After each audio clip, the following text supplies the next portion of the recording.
the silence of the heavens shattered.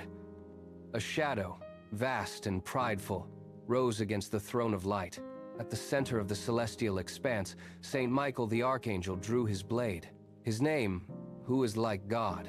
rang out not as a simple question, but as a thunderous command that shook the very foundations of darkness. The dragon, a swirling mass of malice, an ancient envy, lunged forward. Michael did not hesitate. He led the host of heaven in a singular sweeping movement, driving the adversary downward. The dragon spiraled into the deep void, its defiance broken by the sheer weight of Michael's divine resolve.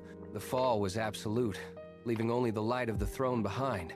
Centuries later, in the kingdom of Persia, the prophet Daniel knelt in prayer. Shadows of political intrigue and spiritual oppression gathered around him like a heavy fog. Yet, he was not alone. A great prince stood by his side, invisible to human eyes but felt in the very air. Michael, the guardian of the faithful, stood watch. He remained a silent sentry, his presence a wall against the encroaching fear. Though the kings of earth conspired, the Prince of Heaven held the line, ensuring the prophet's voice would reach the heavens. It was a victory of spirit over the iron will of empires. Today, the battle continues. It is no longer fought with steel swords on cosmic plains, but in the quiet corners of the human heart, when pride whispers its poisonous lies, when anger clouds the mind like a storm, or when despair threatens to take root in the soul, the internal conflict begins. A man stands at a crossroads, his hands trembling as he faces a choice between his own ego and the grace of humility. He feels the weight of the shadow. He remembers the Archangel. He closes his eyes and speaks the words passed down through generations. Saint Michael the Archangel, defend us in battle. The room is cold, but the air shifts as if a great wing has passed.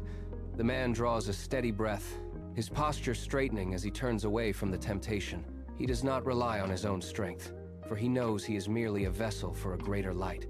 The shadow recedes, unable to endure the heat of the resolve he has chosen. In this small room, a cosmic war is decided by a single humble yes. Outside, the world remains chaotic, but within, a victory is won.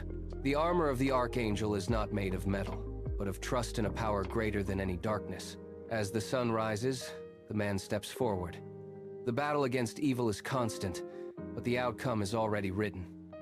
Evil may rage, but it cannot overcome the light of God.